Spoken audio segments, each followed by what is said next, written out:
Hey guys, so at the minute we've got the XRPL Apex Summit going on. Brad Gardenhouse is there, David Swartz, a lot of other key members of the Ripple team, as well as a lot of new developers for the XRP ledger. There's talk that it's the biggest one ever, so that's obviously pretty positive to see the ecosystem growing. And there's been some big announcements that I basically just want to get into very quickly in this video, and just to basically talk through what's going on and what's been announced. So we're going to start with this. So the XRPL have announced, or Ripple have announced, that the XRPL is going to be introducing an EVM sidechain, so Ethereum virtual machine compatibility on a sidechain, basically to enhance interoperability and unlock opportunities with DeFi and real world assets.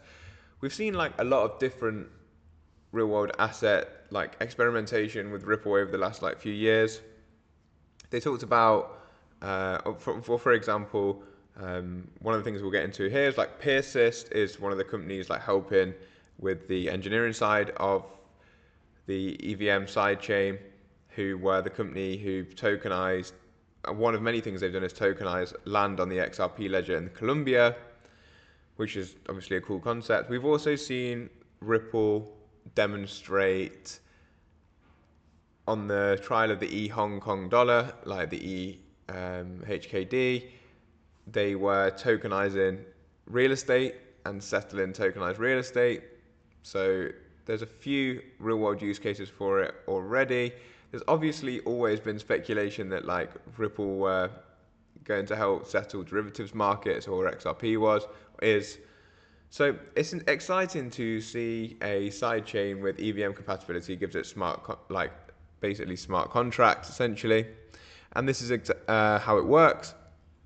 So you're going to basically wrap XRP as the native asset, and you're going to use a bridge called Axelar Network, which is pretty big, as you can see here. They already service, I think, 55 blockchains, the Axelar Network does. And as the CEO of Persist says, it's battle tested, production ready, ready to bring XRP as a native currency to the EVM sidechain.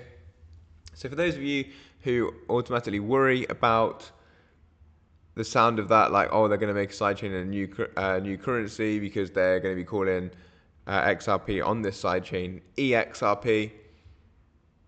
Actually, it's pretty positive in my opinion for the ecosystem in general. It brings more opportunities for developers to work on the XRP ledger, because the sidechain is a sidechain of the XRP ledger. So it brings more devs onto XRP, giving them more like area to move around and do things. With the introduction of smart contracts, you can basically do anything you can do on Ethereum, obviously as it's Ethereum virtual machine network or compatible. Also, in terms of the EXRP, that's something that I know will probably get a lot of backsurf and lots of hairs up because people don't necessarily understand it.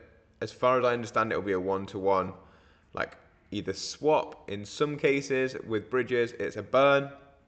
So you'd burn the XRP and use the EXRP. I don't think it will be this case.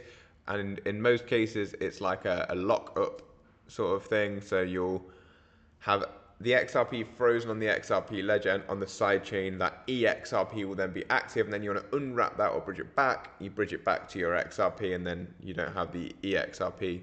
So what that does is decreases supply of XRP on the mainnet and increases demand on a sidechain. These two things, as we know from Economics 101, should lead to increase in price action or value of the asset. If you want to learn more, they have published an article here, and I did go through that yesterday on a short form video that I made. Another interesting thing that happened yesterday is the RLUSD, so Ripple stablecoin, was officially announced. Introducing RLUSD, USD-backed stablecoin offering transparency and stability on the XRP ledger and Ethereum, coming later this year. And we don't know much about how they're going to back this. Obviously, they're saying backed by USD. Is there going to be any collateralization with XRP? I think it's going to be great for XRP, and I'll get into why in a second, after I've just talked about this.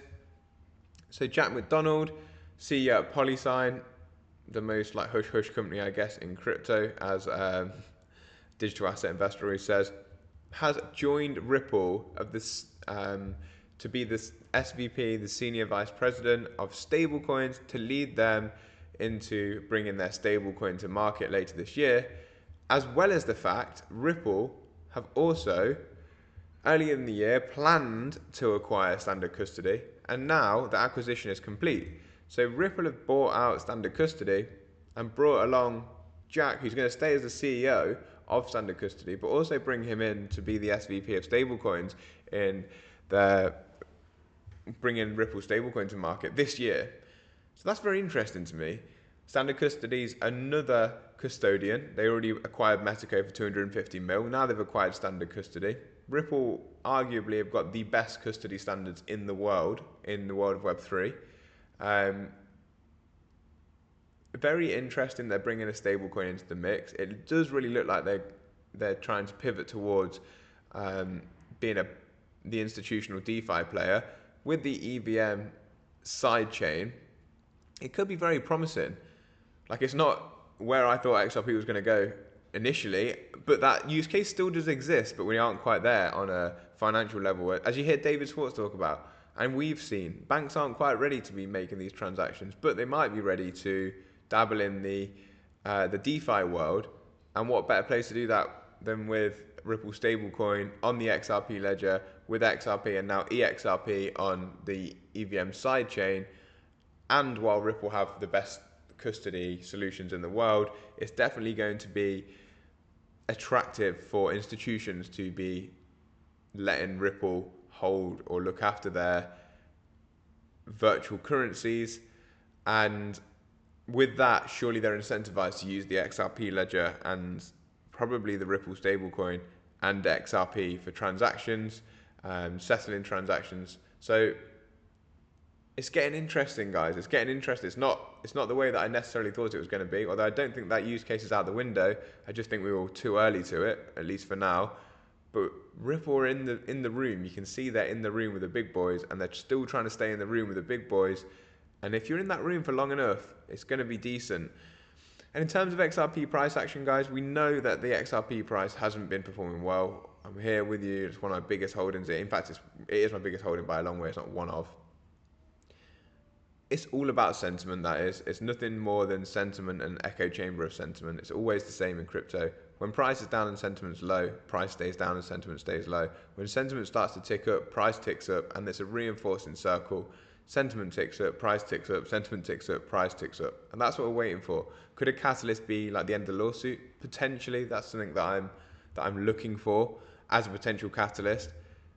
When the lawsuit's done, we've got no excuse to say why price should or shouldn't go up. If it doesn't go up, I don't want to say instantly, because who fucking knows like how long it will take. But like if it doesn't start to move after the end of the lawsuit, then we probably have some issues in terms of price. I don't agree with anyone who says that like Ripple selling out of the escrow or whatever is the issue to keep price down. I don't believe any of that. I just believe that sentiment is low. People are worried about the lawsuit. So price stays low and the reinforcing circle continues. There's a lot of FUD and hate around XRP, but that can very easily be flipped into people getting FOMO if price starts to go up. All these people hate it very, very soon. People are fickle and they forget quickly in crypto. If this lawsuit ends well, I think there'll be a flood of people trying to jump on XRP hype. All these announcements that we're seeing right now will probably be a catalyst to a larger move. And as that happens, people will get FOMO. They don't want it, like if XRP breaks $1.50, $2, $3, people will be like, oh shit, I thought this was going to stay down forever. It's going up. I'm going to pile in. Those people piling in, and us holders who have been here for a while, hopefully taking some profits. I'm going to hold a lot of my bag going forwards, because I like XRP and I like Ripple as a company. I think that we get a lot of hate because some people are moon boys. I'm not one of those people. There's moon boys in every community, but I also think we get a lot of hate because we aren't Ethereum and we aren't Solana. That's me not having any hate against them, because I'm not involved in any of that bullshit. I just like sit here, do my thing, research, and I think XRP looks good because they're attacking Web3 from a different angle, and that's it. There's value there in my opinion. So let's see what happens. I am bullish. I want to see what happens after this lawsuit. There's big moves being made. Whether it impacts price or not, I don't know. Whether it's going to be successful going forwards, I don't know. But it looks good to me. You let me know what you think in the comments. Peace up, A-Town down, as I should say.